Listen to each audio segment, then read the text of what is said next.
Hey everybody, welcome to this week's leadership call. And we're going to talk about Maxwell's law of the picture. Law of the picture. Now, I don't know how many of you have read some historical novels and books by Stephen Ambrose, but he is a famous historian and writer, and he created a movie.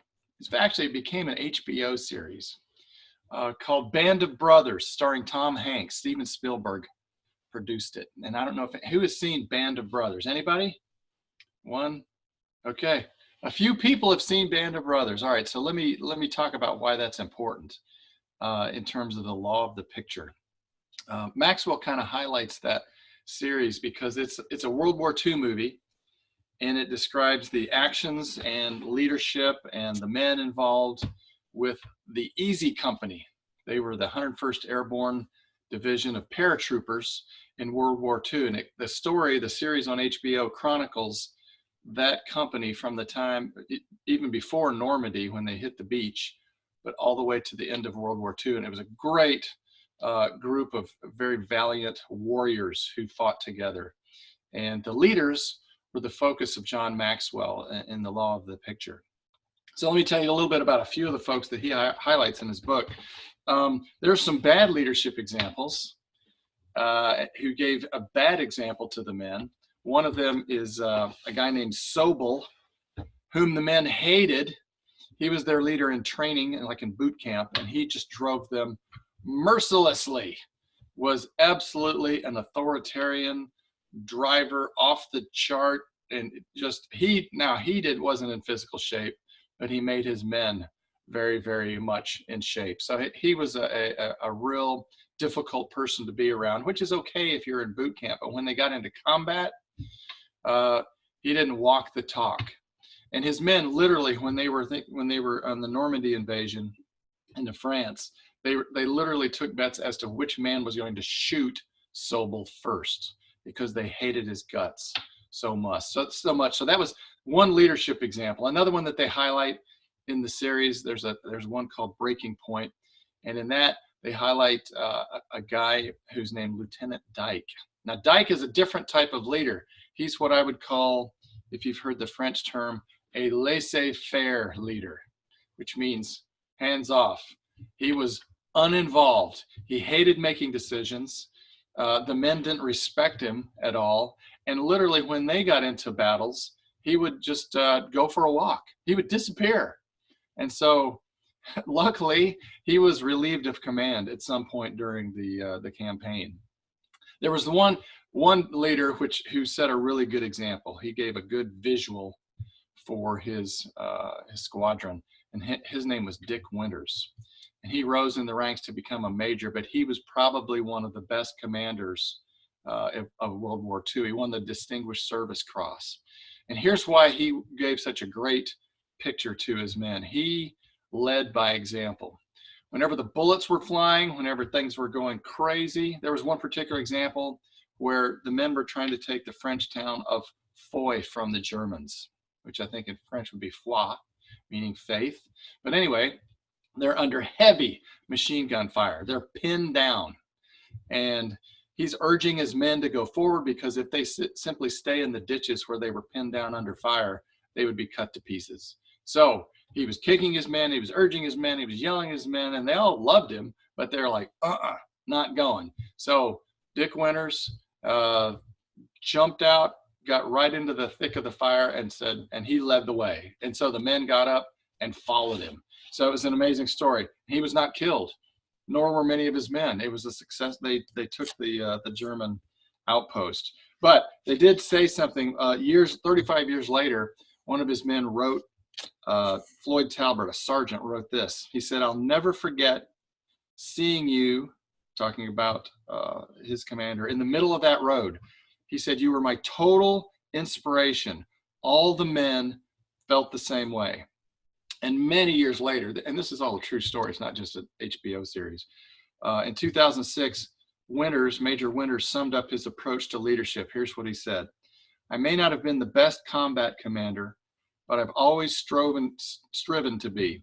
My men depended on me to carefully analyze every tactical situation, to maximize resources, to think under pressure, and then to lead them by personal example.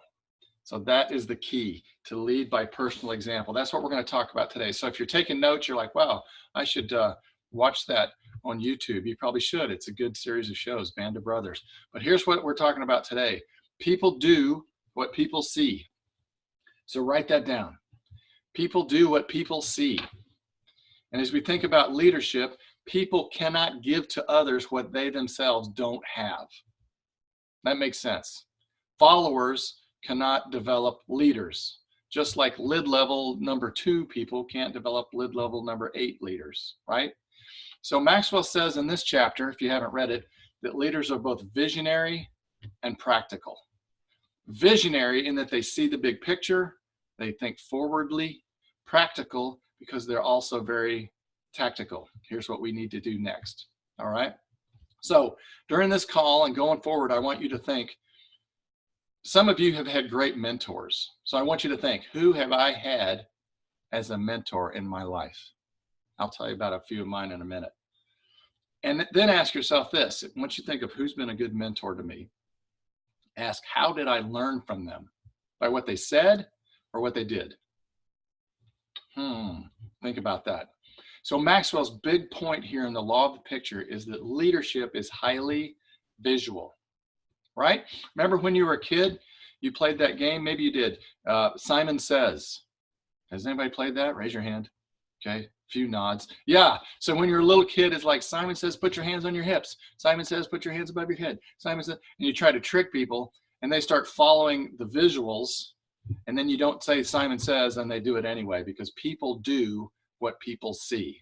I was thinking about doing that with the group right now, but that would probably be distracting, so we won't play Simon Says together, but you get the idea. People do what people see, and the leaders become the visual model for their people. Okay, let me tell you a story of how this didn't work out real well.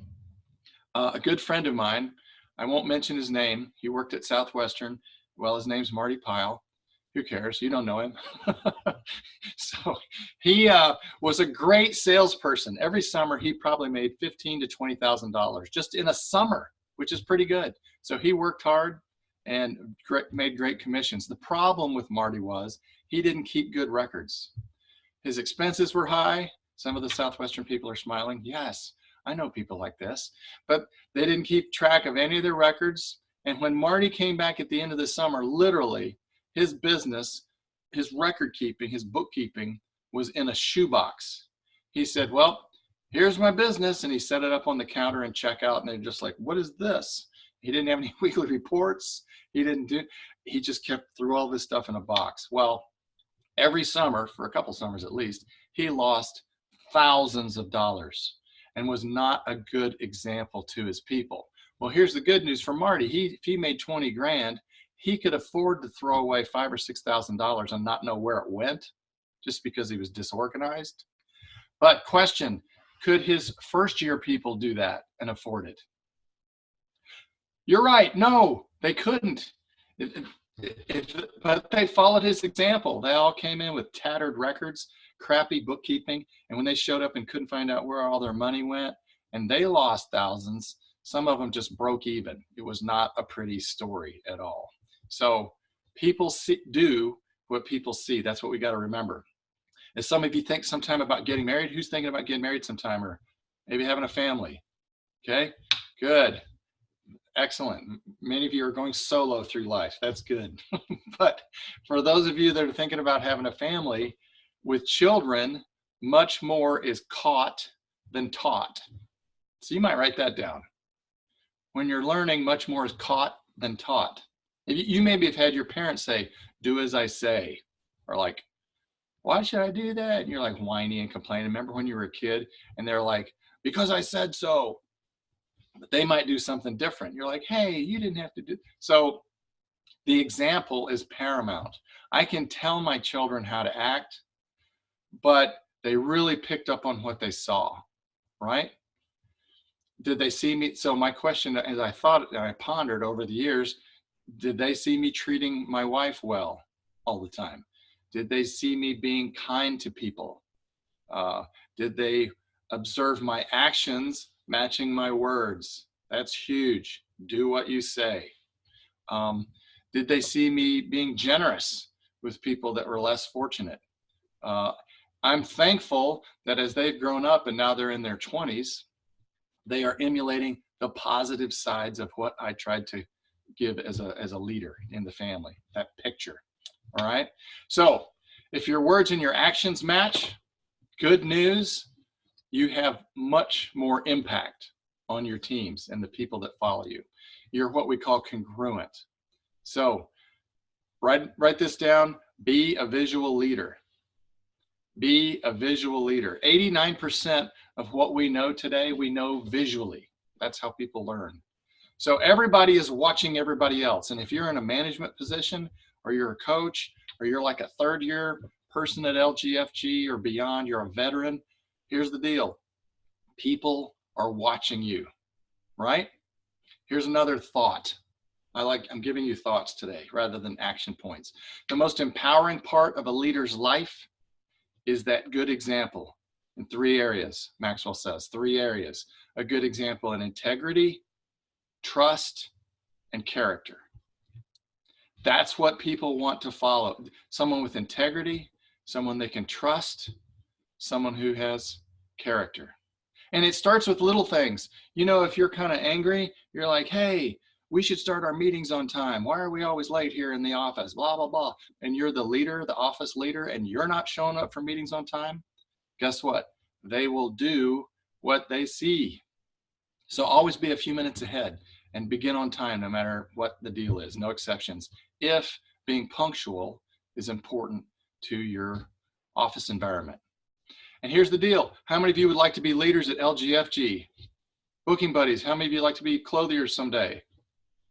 Okay, several of you, even hands coming in the screen. Here's the deal. If you want to be a leader, look and act like the level of leadership above you in order to be perceived as management or leadership material.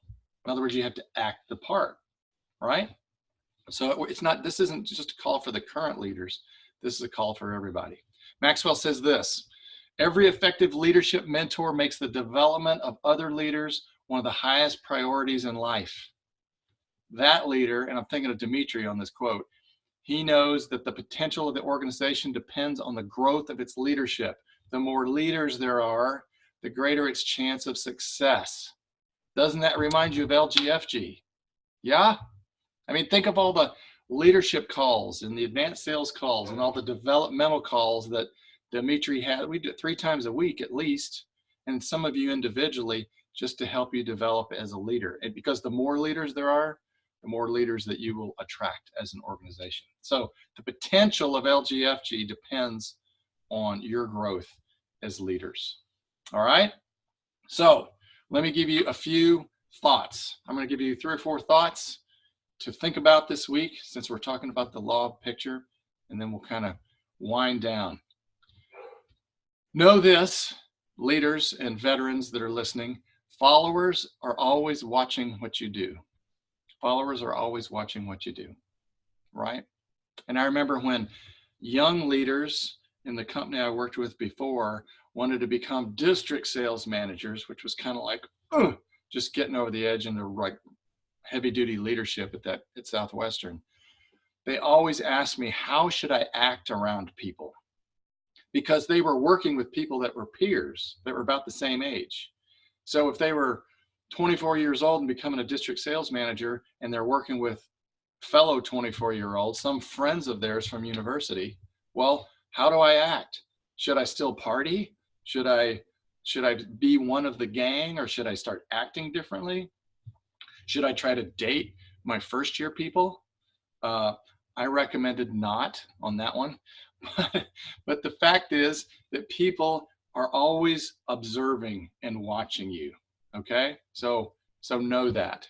I remarked yesterday to the folks in the Australia call that I know if people know that I'm a Christian, and I am acting inappropriately, they're watching that because they're taking cues from me. I had heard that this quote that you have to be careful how you act because you're the only Bible some people will ever read. So action is much more important than just telling people how they should act. All right, that's one thought. Let me give you another thought. It's easier to teach what's right than to do what's right. Okay, it's easier to teach what's right than to do what's right. And here's a quote, since we got a nice quote from Tisa, from Mark Twain, that nice little visual about a naked man has really no influence. Mark Twain also gave this quote, which I think is important to this point. He says, to do what is right is wonderful. To teach what is right is even more wonderful and much easier. So telling people what's right is way easier, but you doing what's right is absolutely essential if you're a leader. All right. Another big thought. This makes sense. We should work on changing ourselves before trying to improve other people. Right? We should work on changing ourselves more than trying to improve others. Gandhi put it this way: be the change you seek. Good old Gandhi. Be the change you seek. You have to be the example, and then you can recommend and teach others the way. Right? Makes sense. So always work on changing yourself as a leader, and then that will ripple out into the organization. And one more thought. I'll give you one more. The leader's best gift is to lead by example. The leader's best gift is to lead by example, because here's why. More is caught than taught, right? More is caught than taught. Let me tell you what I caught over the years. I was thinking about how I was impacted by leaders. One was my wife. I caught the motivation to use my potential from my wife because she had the accelerator on the floor all the time. I mean, she was getting it. And so I was like, wow, I've got this talent. I better start performing to keep up with her. So I caught that motivation from her. I caught a sense of humor, I think, from my father. You know, he didn't sit down and teach me, okay, Lee, here's how you can be funny and people will like you. No, but I caught that from him. I caught work intensity and focus from a guy named Fred Prevost. He was intense in my former life. Literally, when Fred walked down the hall, he walked at an angle. I mean, he was just like, he was just constantly working. We told him to relax, but he couldn't. But I caught focus from him. I caught humility, I think, and caring about people from a guy named Jeff Rogers. He had a great heart for people. And so I watched him. I watched how he conducted his life, and I thought, I would like to be like him. So remember, you're going to catch more from people observing them than what they say, right? So your most important team, I think, as we go forward, even beyond work, is your family, your future family. Because here's the deal. Sons become like their fathers. Daughters become like their mothers. If you're a parent, you are your children's example. So don't be a leader just in word only, but in how you live your life. Okay. Even if you think no one is watching you, they are. Like if you're speeding, I remember my son asked me, like, Dad, why do you have a radar detector? I was like, I think because I want to go fast. He's like, well, so he's sort of like, why don't you just go the speed limit? Isn't that the law? I was like, okay, shut up. So speeding, I'll give you other examples which don't apply to me. Cheating on tax returns, that trickles down into family or the people around you. Lying to somebody on the phone. I think about people that cancel appointments when they shouldn't. Yeah, now we're close to home. Or calling in sick when you're really not. That's a little thing, but people notice. Those little someones are often the little people around us that are our family. So remember, I'm going to go back to Gandhi, an ounce of practice is worth more than tons of preaching. So be that example. All right, I'm going to give you 2 assignments, and I'll send this out in the email that has this recording. But here's a couple things you can do to follow up and become better at the law of the picture. One is to get with a trusted team member there in your office, somebody that you know pretty well that you can trust, and have them watch you for at least a week to compare what you say with what you do. Okay? So just have them kind of be the observer. Now they still have to work and everything, but just turn on their radar to kind of watch you a little bit. Ask them to write down any inconsistencies that they see and how you walk your talk. And then meet later at the end of that time period and discuss. And the only rule is you cannot defend yourself when they mention things. Like if they say something that's a little bit critical, you can't go, well, it's because, well, blah, blah, blah.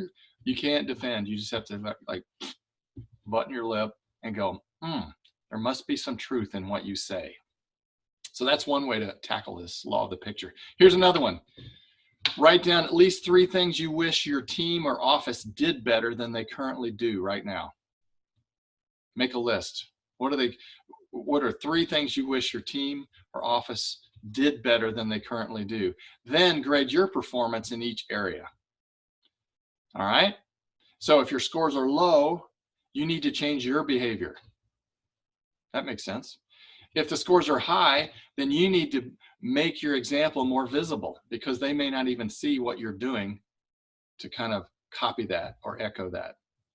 So write down 3 things you wish your team did better than they currently do. Make that list.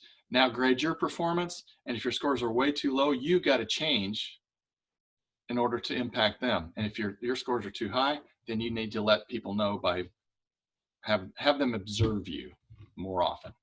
Okay? So any thoughts on, if you have a burning comment, I'm going to let you do that now. If you have anybody raise your hand, unmute, good. Yeah, unmute. I can see you. Yeah, just wanted, like when you were talking about followers are always watching what you do, that just made me remember what my manager in Southwestern said before my second summer. It was people do, like first years do 50% of the right things that you do and 200% of the wrong things that you do. Yeah. So, yeah. Rivas, thank you. That is so true. They'll pick up on every bad habit that you show, but they'll pick up on half of the good ones. I think that's absolutely true. Thank you for, I completely forgot about that. Absolutely. That's a good law. The law of half of goodness. No, it's not. I made that up. Okay. So let me close with this. You guys, I want you to have a great week. I want you to think about what kind of picture, what kind of example are you setting as you work this week. And know this, we teach what we know, we reproduce what we are. We teach what we know, but we reproduce what we are. All right, good. Next week, the law of buy-in. We'll continue our journey. Thanks for tuning in. Have a great week. See ya.